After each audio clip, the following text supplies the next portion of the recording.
What's good, y'all? This your country cousin Pete McCorvey, a.k.a. Petey Mac. Man, get on up here. Pull you up one, light you up one, kick your shoes off. Relax, baby. You around family. We on the porch. It's Pete McCorvey's Porch Talk. Let's do this.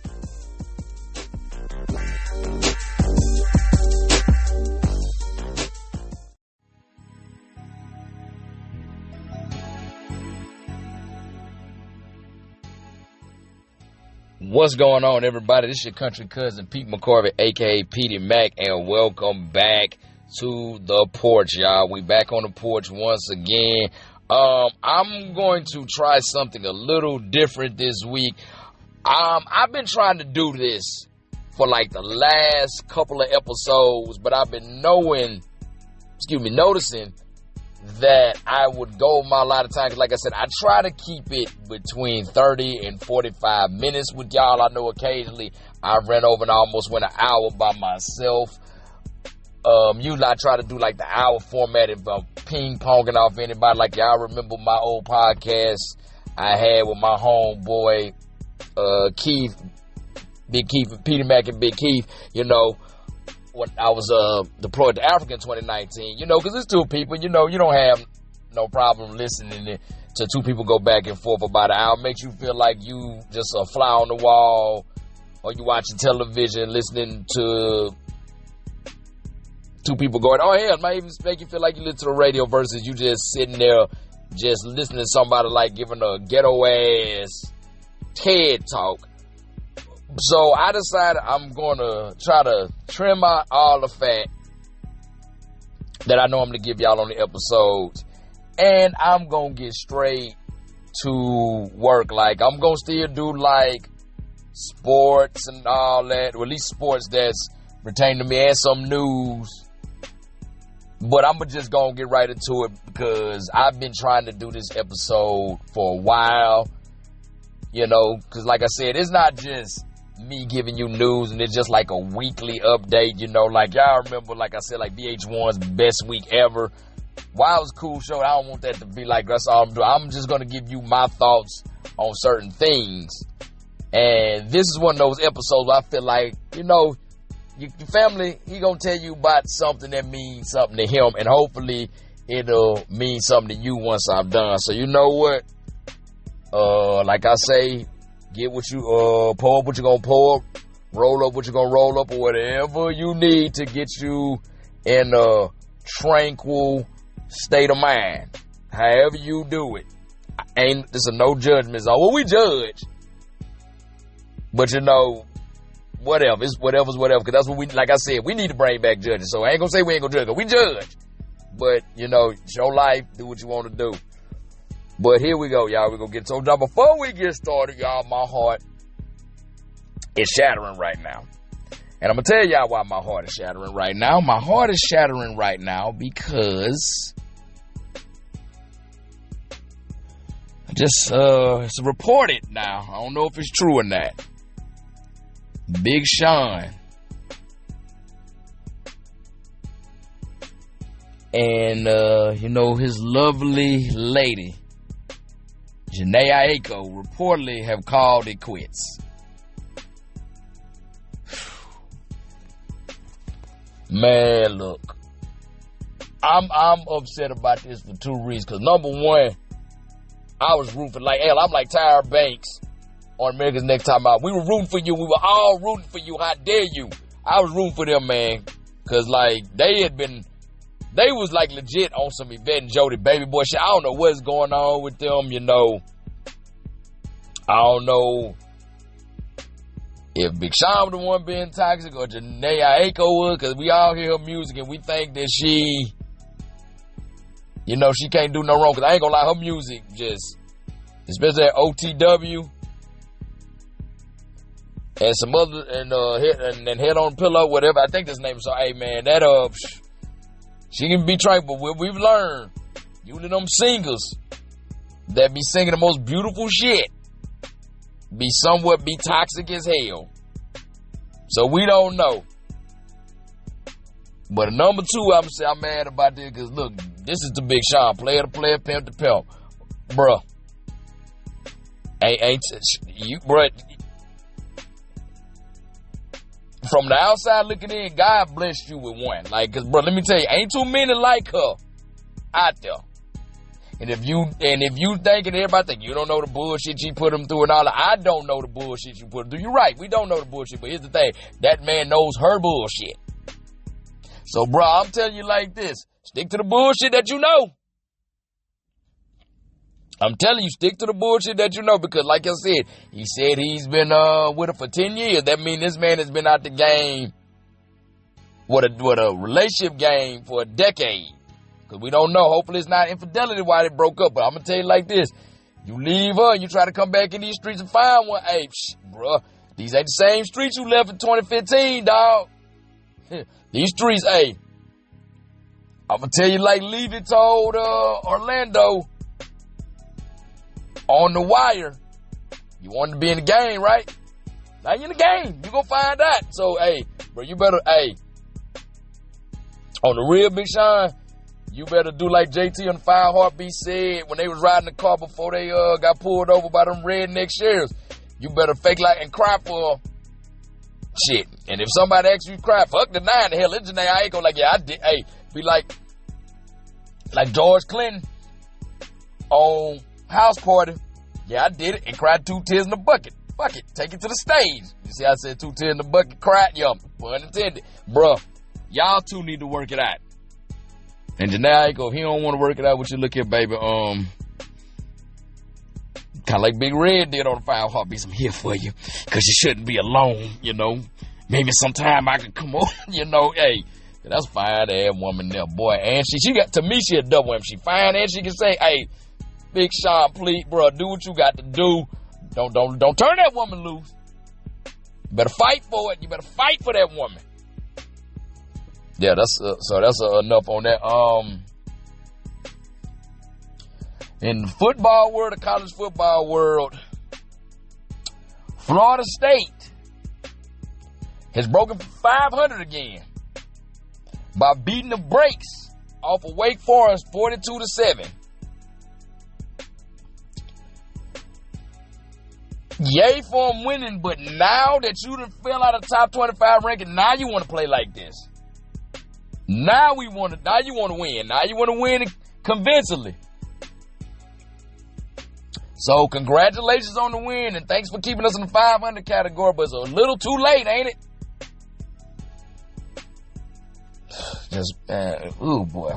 Whatever, man. Let me move on. But now what is funny about this is our, I can't say cross-state rival because they down. Our in-state rival, who was talking all kind of shit. Actually, they in-state rival and ACC rival, because I forgot they in the ACC now. The U, Miami, talking all that shit about beating us, which they barely squeaked by us, but lost to SMU. Which I don't get it. Miami, what happened? What happened? You could beat Florida State, but you can't beat SMU? What? That's crazy. That is nuts. Oh my God.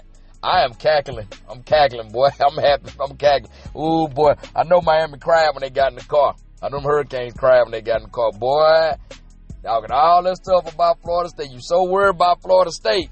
Hey, look here. Sweep in front of your own dope when you worry about what's going on over there in Dope Campbell Stadium, you dig? And also in football, like in the NFL, we're going to stay in the NFL, man. Hey, my Broncos done did it again. We 6-2. We are 6-2. We came from behind to beat the Houston Texans 18-15. Cause boy, we was down 7-12 at the half. But my Broncos then rallied back. Like I said, once again, that mile high defense or Orange Crush, depending on how old you are, what you call them, they standing tall. We 6-2. But now, speaking also in conference rivals, like I was talking about Florida State and the U, let's talk about the Broncos, AFC West in conference rivals. the defending AFC champions, and would have been the first time three-time consecutive NFL champs had they not got that ass smacked by the Philadelphia Eagles. The Kansas City Chiefs, the Buffalo Bills took them down 28-21, which dropped their record to 5-4. They just above 500. So it looked like that dynasty might be coming to an end. But hey, either way, Mahomes has got what? 3 Super Bowls, and been to like 5 of them. The boy going to the Hall of Fame. The boy is going to the Hall of Fame. It ain't no ifs, ands, or buts about it. Hey, like Future said, ain't no way around it. He going. But it ain't looking too good in Kansas City. It is not looking good in Kansas City. But like I said, both my football teams won. And I can't complain. And not only that, so y'all know I'm an Atlanta Braves fan. Everybody know I'm an Atlanta Braves fan. But I also like this other team. I also root for them. And especially y'all know I love the city. So I root for them by default. My second favorite team in the Major League won the World Series, the LA Dodgers, back to back with it by defeating the Toronto Blue Jays 4-3. Oh, I'm so happy. I know LA is acting up. Boy, LA been taking W's left and right, man. I know, but it's good to see them go do that. Even Freddie Freeman, who used to be Atlanta Brave, it's good to see that he done got him another one back to back. And I know Atlanta is somewhere sick right now. The Braves front office somewhere sick, and his stupid ass agent. Cause like my boy Stubbs, I went to A school with him. He from LA, and you know he real cool. That's how me and him vibe. Cause he like actually told me, he said, bro, you got that LA in you, man. He said, like, in the former life, you had to be from the land. So I hit him up. He put it up, and I hit him up. I said, hey, man, congrats to y'all. He was like, no, thank you for Freddie Freeman. I said, don't thank us. Thank his punk-ass agent and our silly-ass front office for letting him go. But, yeah, I know they playing like, I know California loves staying on repeat. Hey, me, honestly, they should have played Dom Kennedy's my type of party in that bitch, man, for real. Like, they doing their thing, but number one thing is to see that Kendrick has taken another W over Drake with this, because y'all know Kendrick from Compton, which is LA, which is a quote-unquote suburb of LA, and Drake is from Toronto, so to see that Kendrick then got another win on the board, even if it's subconscious over Drake, warms my heart. But what's crazy about this, y'all, is who we thought would have been the MVP. Because, like, wasn't Freddie Freeman. Wasn't no Tiny. It was Yoshinobu Yamamoto.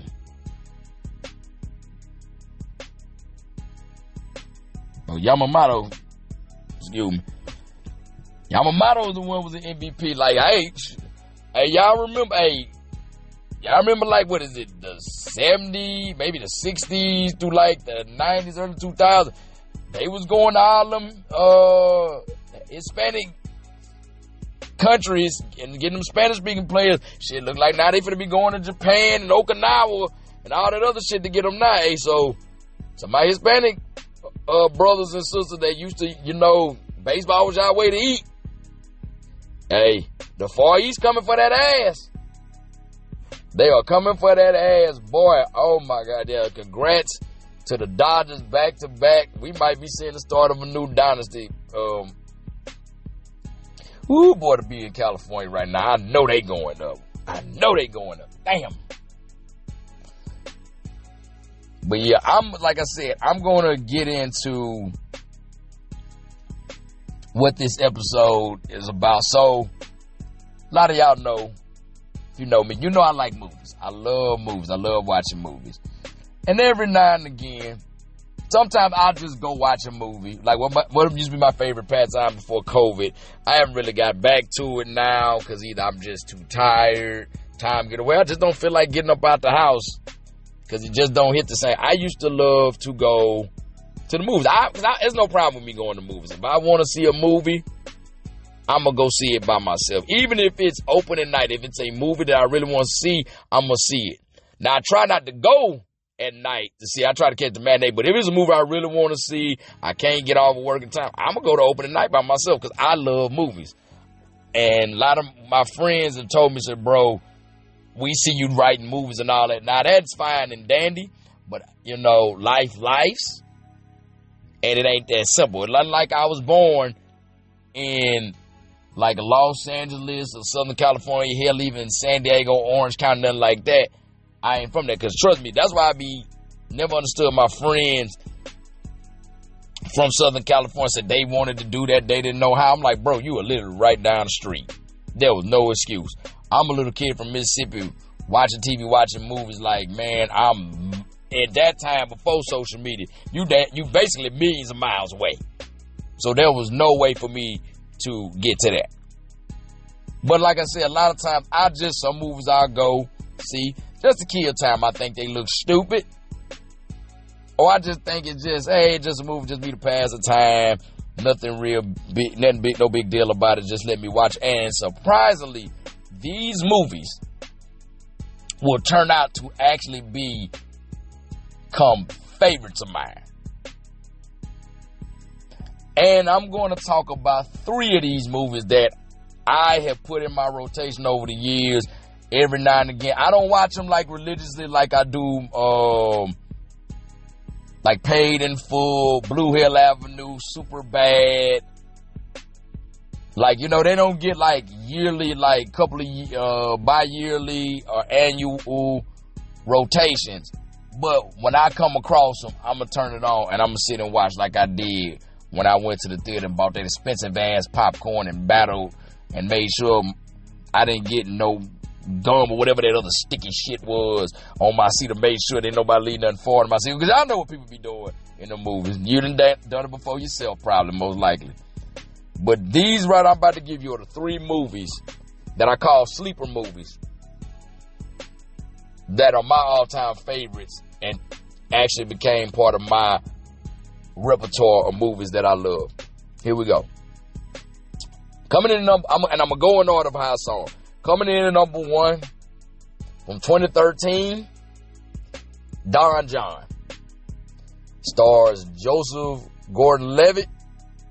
Y'all know him from 10 Things I Hate About You, Angels in the Outfit. And if you're older, you know him from Third Rock from the Sun.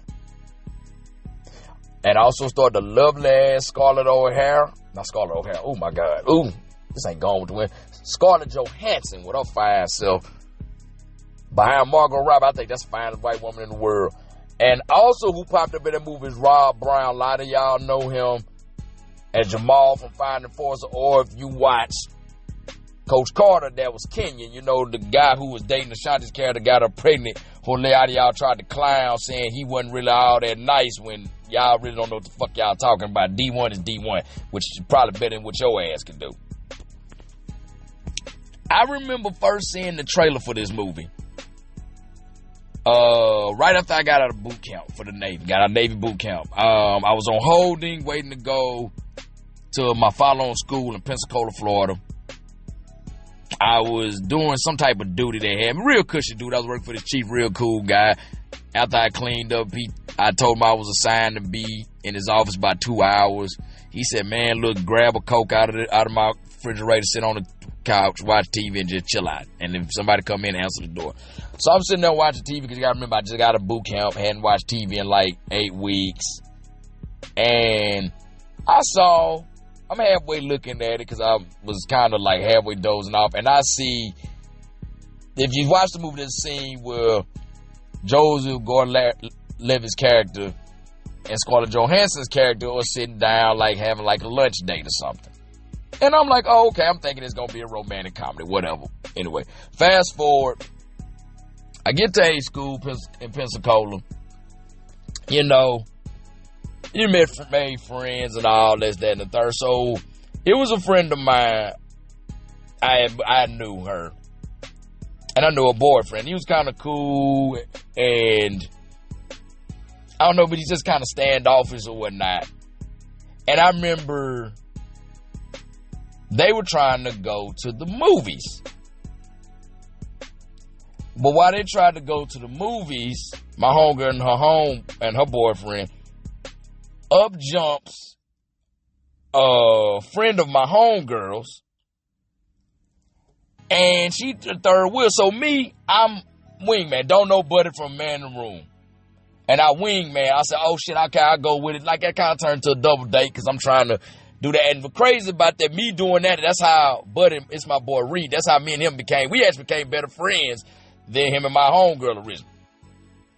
But that started our friendship. But I came, so we did like, Don John tells the story of Joseph Gordon-Levitt's character. His name is John. He's a New Jersey, like, bartender, if I'm not mistaken. I know he worked I think he's a bartender. He was a bartender in New Jersey, like, kind of vain, like, in shape. Had a way with women, like was getting laid left and right. Like he just could just get them at will. But he had a porn addiction. And it's because of that, he just felt he could get more out of porn than he could out of actual sex. Which I didn't understand because a lot of stuff he said that women didn't do, I'm like, okay, this must have been written in 1994 or something, because some of the stuff that he was saying that women didn't do, I'm like, you ain't fucking the right ones, because everyone, that's standard practice. But he ends up meeting Scarlett Johansson's character named Barbara. Now, she was influenced by romantic comedies. She thought that should happen. She thought that she should have a princess lifestyle, and this is how it's supposed to go. A man's supposed to do everything for a woman, and she not supposed to do anything like that, nothing for him in return. It's just supposed to be give. He gives, she takes.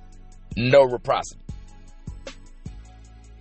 And it comes to a head, and it's just, it painted a great picture because it's like porn and rom-coms are putting these unrealistic expectations on our life. And the movie actually, low-key, was ahead of its fucking time because it saw social media coming a mile away. It saw social media coming. That's why I think people who write, everybody say they predict. I don't think they predicting it. It's just these people have lived life and noticed trends. Same thing with Aaron Magruder when he did the Boondocks. Like all this shit with the dresses and all this stuff, Aaron Magruder predicted. I don't think he predicted how he just could look at trends and patterns like this is how this is going to go if this keeps on. And it painted a great picture. I'm going to be honest. The movie painted a great picture about pornography so bad, I ain't watched porn for about like 2 months. Because it made me sit back and think.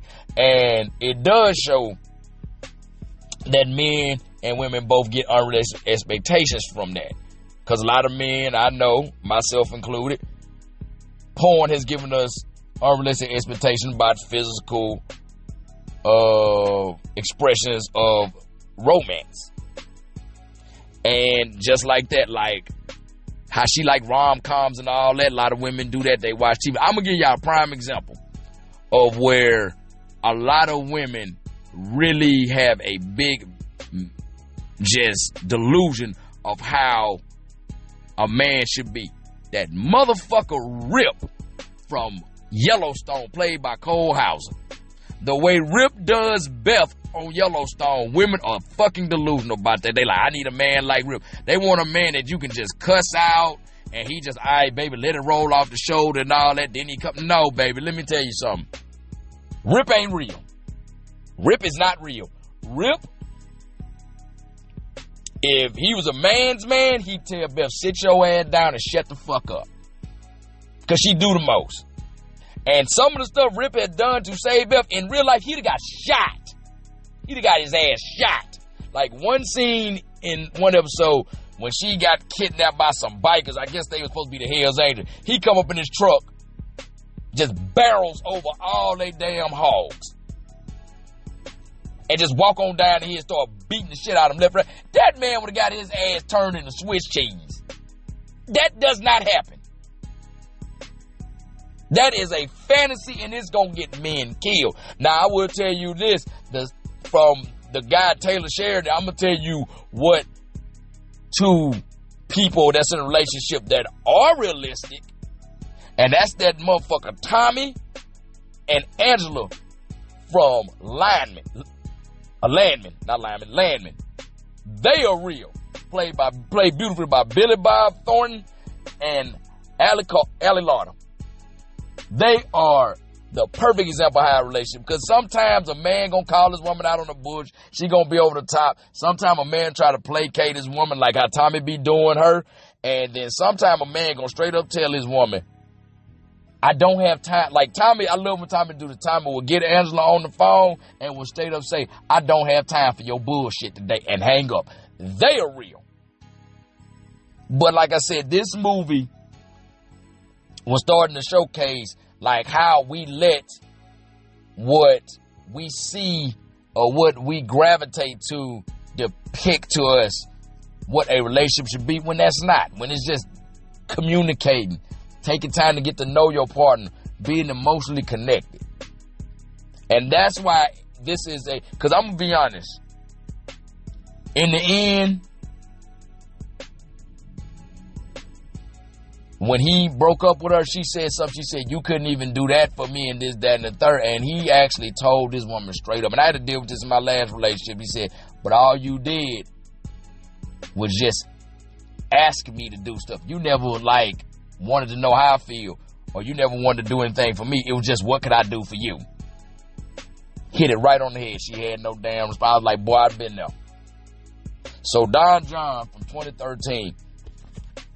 That's one. Now, the next one I saw, it really got a special place in my heart.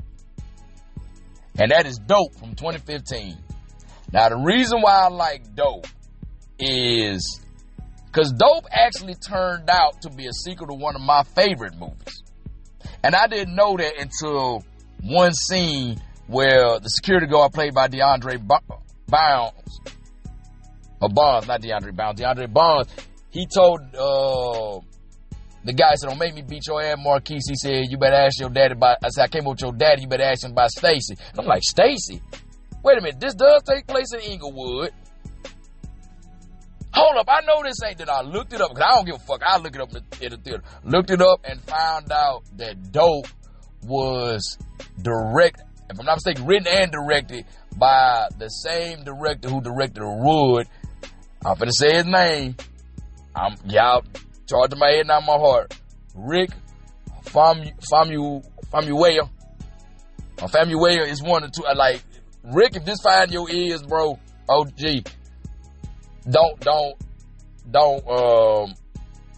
hurt me.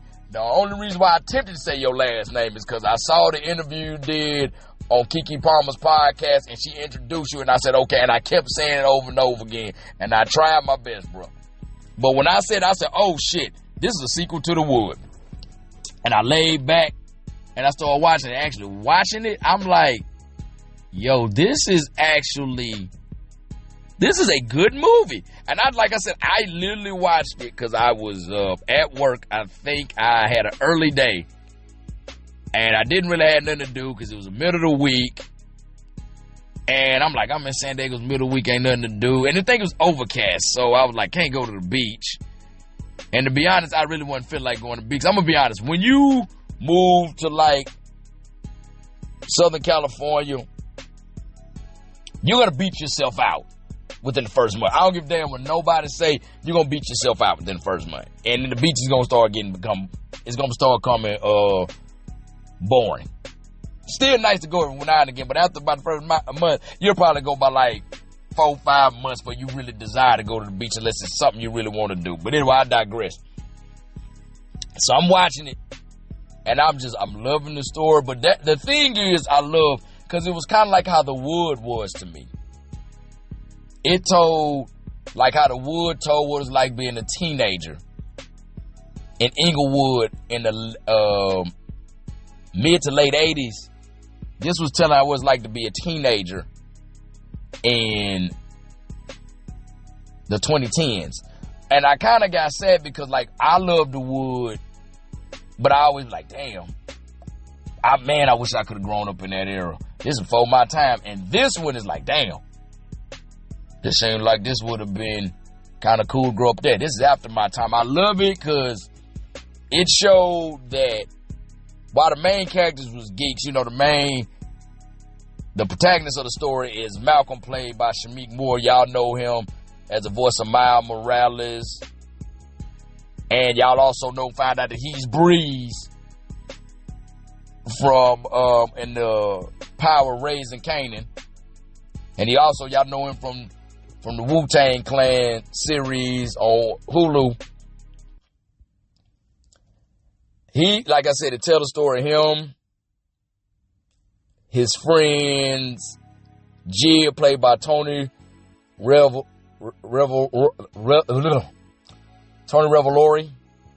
and also his lesbian homegirl, Diggy, played by the beautiful Kiersey Clemens. But it didn't show them like your stereotypical nerdy ass, like awkward ass. To be honest with you, the way they was dressing in there and the shit they was kind of into, I was like, how are they nerds? They dress like, from what I was seeing, our kids was dressing like in Atlanta and other places. I'm like, they would have fit in, especially the fact they was on the J's like that. I'm like, they would have fit in normally.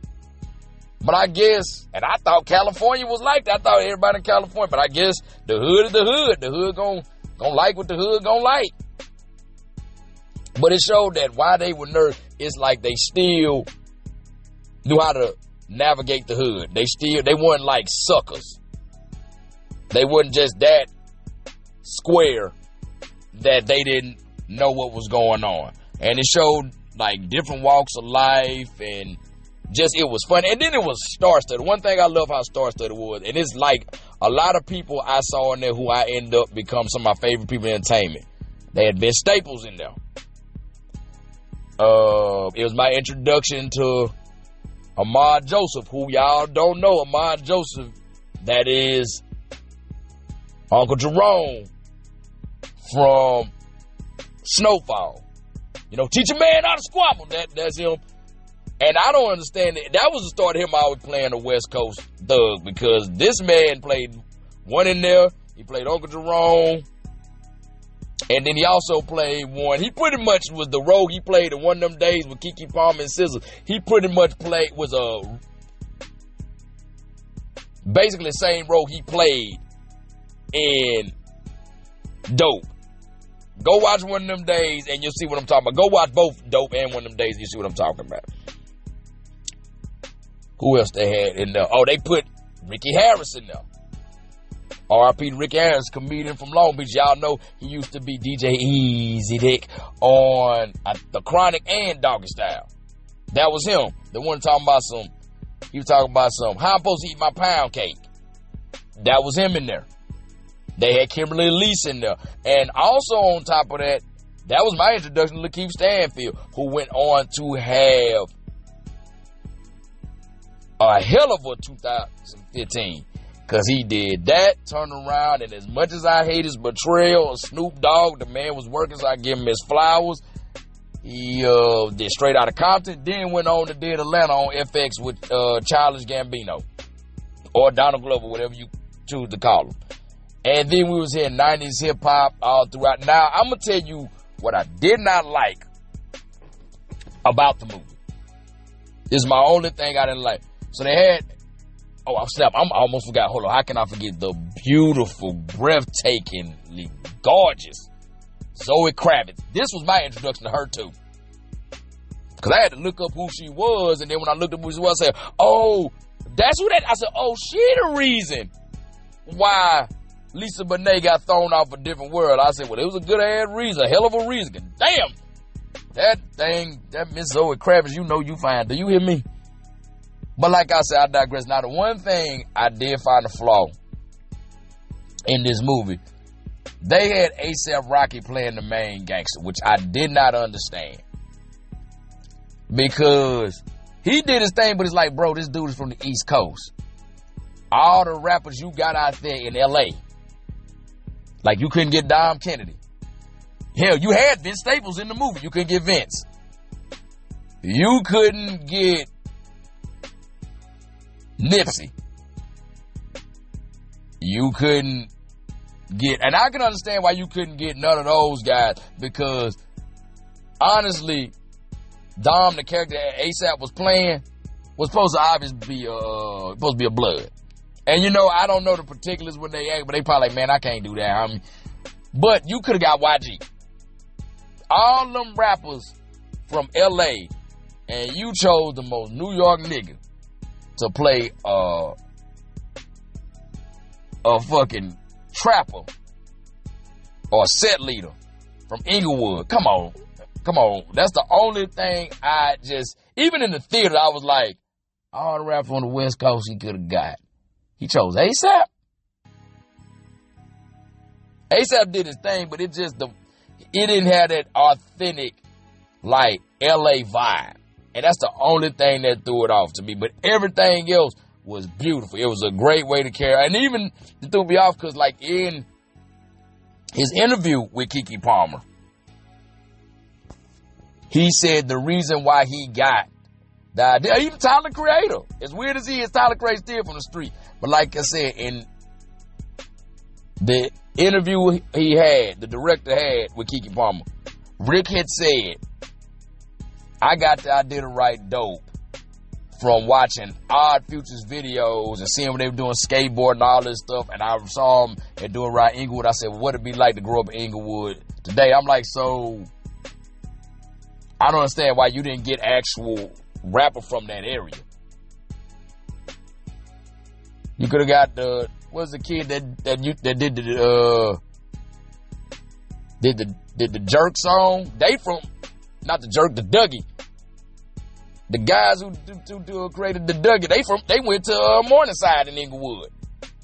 You could have got one of them. But that was the only thing I have. Like, other than that, love that movie.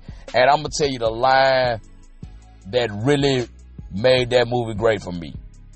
Malcolm was doing his, he was writing his essay to try to get into Harvard. He said, he told them everything about him, said he'd go to school in Inglewood, he got to go to gang-infested streets, he's a black kid and all this, his dad was an African immigrant and all that. He said, so why should you let me into Harvard? And he said, if I was white, would you ask me that question? I was in the theater, I threw up the fist and said, yes, sir.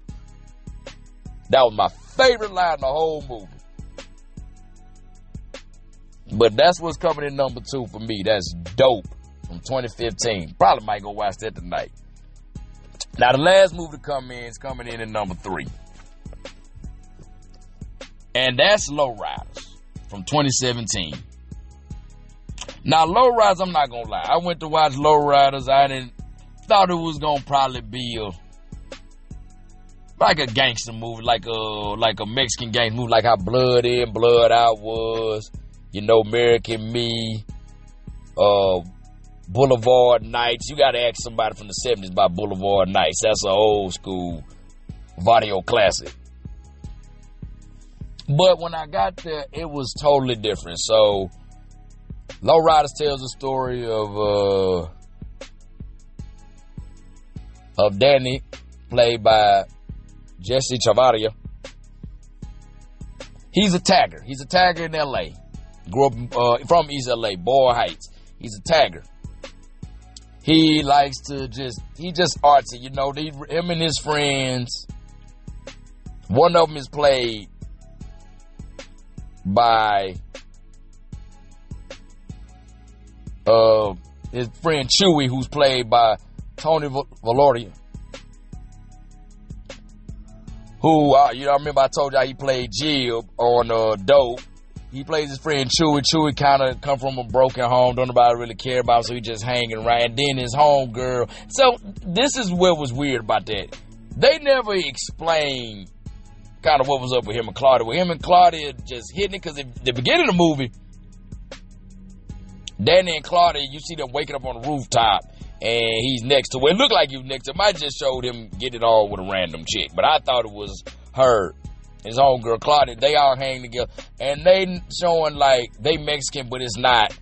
They're new generation of Chicano kids. You know, they not, you know, wearing the Pendletons button to the top with the khaki Dickies and the Cortezes, you know, the high side, the high of the sock, the down of the foot. They not doing nothing that they going to like rock. They going to raves, listen to rock music, and, you know, kind of doing all that. The only thing they do, he said, but you still going to catch us eating tacos and all that, which not stereotypical the way he tried to say it in the movie, because it's Southern California. I judge anybody who live in Southern California. Unless your ass is allergic to it, why in the hell are you not eating tacos?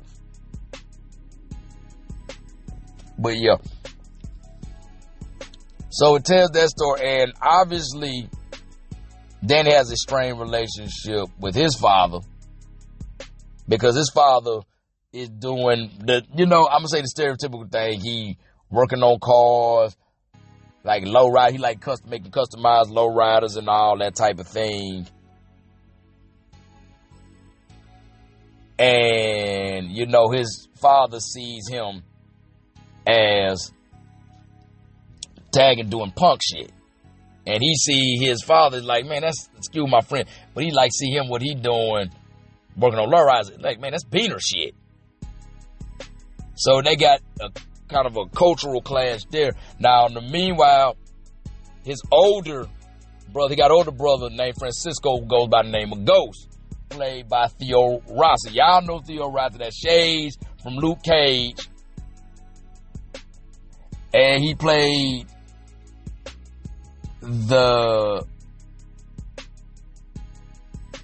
Shades Luke Cage, and he also played one of the Mayans on Sons of Anarchy. That's where y'all know Theo Rossi from. And I want to know, Theo Rossi ain't been in no movies or anything in the last couple years.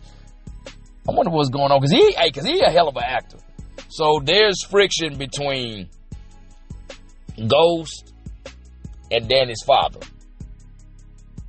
because he didn't come visit him in jail, and then between all that, they're trying to get ready for this big lowrider competition, and Danny's kind of caught in the crossfire between both of them. And then during that, he meets a white girl named Lorelei.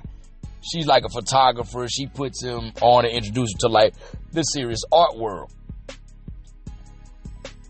And he's going with her and doing all of that.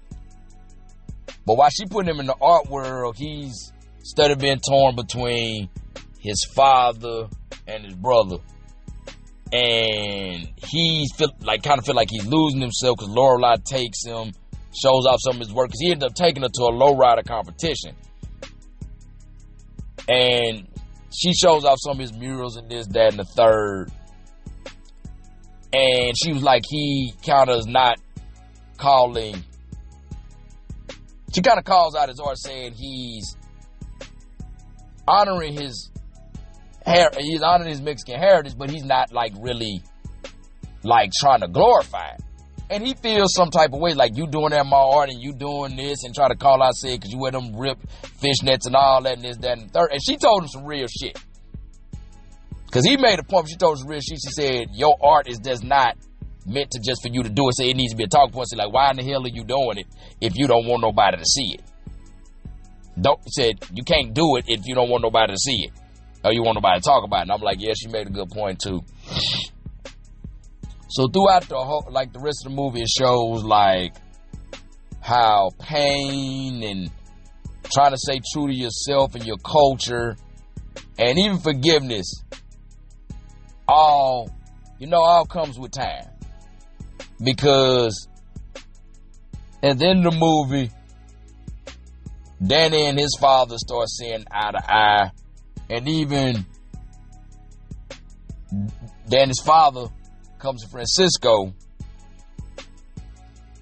a Ghost, and tells him, because he never came to see him in jail, he said, you ashamed of me? He said, no, I'm ashamed, but it wasn't of you, it was of me, because I failed you. So it was, like I said, great family moments and all that. Oh, and I also forgot, I'm sorry, I forgot to mention this. the lovely Miss Eva Longoria was in there. And I love that about Eva Longoria because we saw on Desperate Housewives, yes, she was like Latin. She played Gabby Solis. But, you know, she never, like, it didn't really, like, showcase her Latin. Like, everything she's done since then, she showcased, like, you know, look, I'm Latin.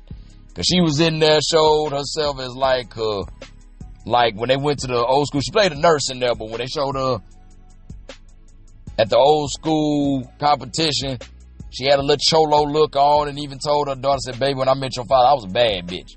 And, you know, and even Longoria ain't lying, but woo, that's some good looking ass woman there. So I love that she showcased more of her Chicano heritage. She showcased more of her Chicano heritage in there. But the one thing I saw in that I didn't know was like the purpose of like low riding and putting shit on switch. I didn't know this until they showed, you know how they showed a montage of people fixing up cars or doing whatever in movies.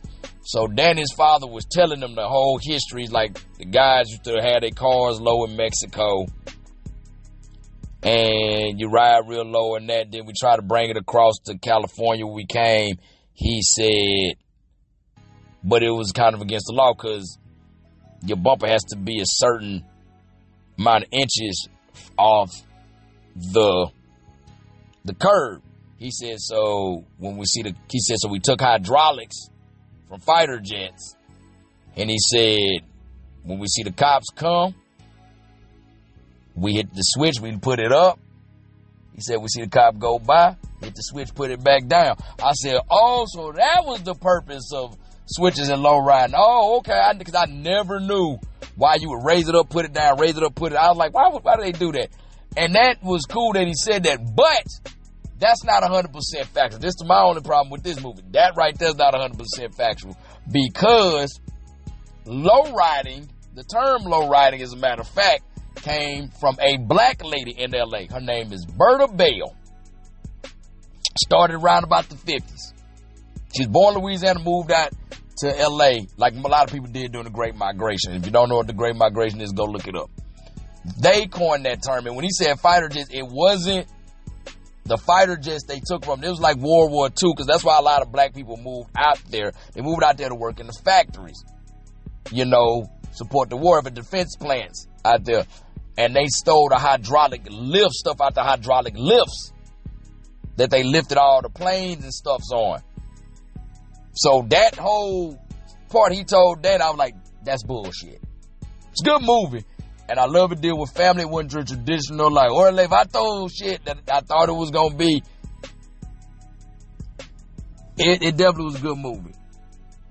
And those three movies right there, those are my sleepers. That's John from 2013, Dope from 2015, and Lowriders from 2017. That's been my time on the porch, man. Y'all want to find me on social media, you can search my name. You can find me on Instagram. It's PDMac10, PETEYMAC10. You can also find me on TikTok, PDMac89, PETEYMAC89. Like how it's just like my Instagram. Instead of the 1 and the 0, put the 8 and the 9 there. You know, like my posts, comment on them, share them, but most importantly, follow me. Help me get my numbers up. Until next week, y'all, be cool, stay calm, and get paid. Peace.